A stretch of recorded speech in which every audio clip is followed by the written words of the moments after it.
आहे,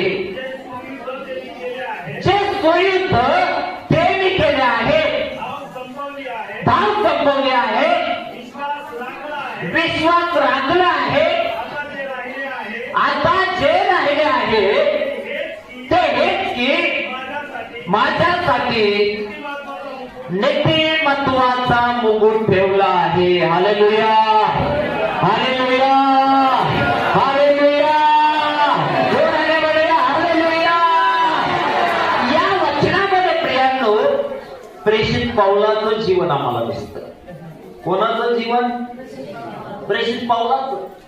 आणि या वचनामध्ये प्रेषित पाऊल तिमोथेला आणि आम्हालाही मार्गदर्शन करत आहे. त्यामध्ये तो म्हणतो माझे अर्पण होत आहे. काय होत आहे? अर्पण होत आहे. आता एकमेव सेवक मला मागास मिळतो